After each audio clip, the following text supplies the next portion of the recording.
नमस्कार जय जगन्नाथ। आज हूँ मे मास 5 तारिख मंगलवार। चलतु जाणीनवा आज दिन केतोटी गुरुत्वपूर्ण टॉप न्यूज अपडेट।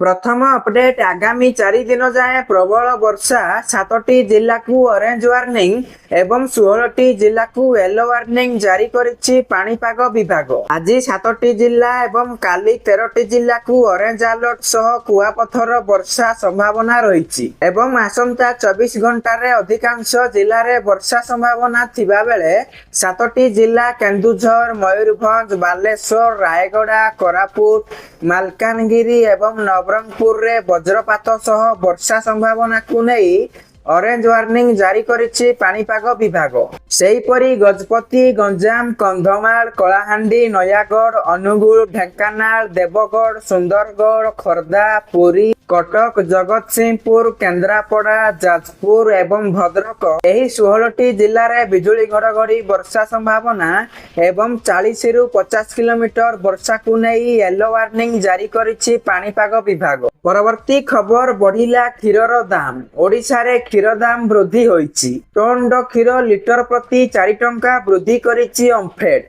तेबे 50 टंकारु वृद्धि पाई यह 54 टंकारे पहुंची। प्रीमियम क्षीर लिटर प्रति 4 टंका वृद्धि होई 54 टंकारु 58 टंका होइछि। गोल्ड प्रीमियर प्लस क्षीर लिटर प्रति 4 टंका वृद्धि पाई 64 टंका होइछि, जहा पूर्वरु 60 टंका थिला। सेहीपरि गोल्ड प्रीमियर क्षीर लिटर प्रति 4 टंका वृद्धि पाइथिबा बेले यह 56 टंकारु वृद्धि पाई 60 टंका होइछि।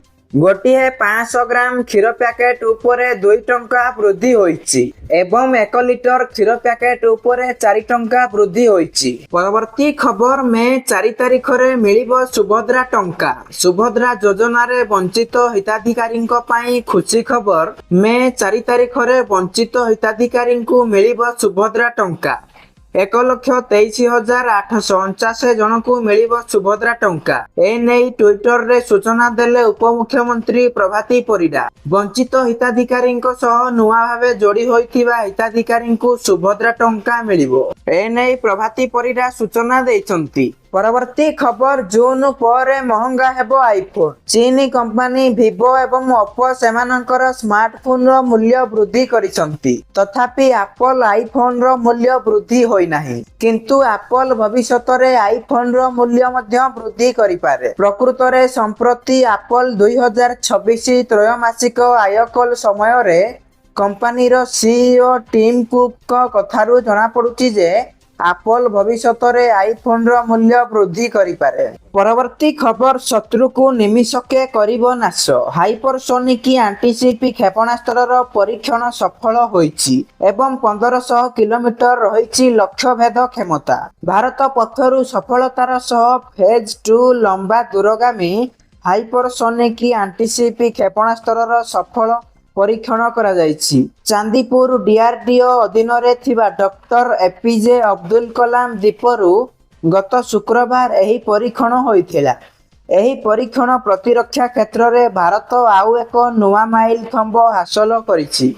एही क्षेपणास्त्रटी अत्याधुनिक यंत्रांश व्यवहार करा जाइछि। उक्त क्षेपणास्त्रटी 2टी पर्याय रे हाइपरसोनिक ग्लाइड यान डिजाइन रे निर्माण करा जाइछि। परवर्ती पीढ़ी रे हेबाकु थिबा आक्रमण घटना रे यह एक गुरुत्वपूर्ण भूमिका ग्रहण करिवो। एही सफलता सह आगामी दिन रे उक्त क्षेपणास्त्र सामुद्रिक प्रतिरक्षा को अधिक सुरक्षित करिवो बोली सूचना मिलिछि।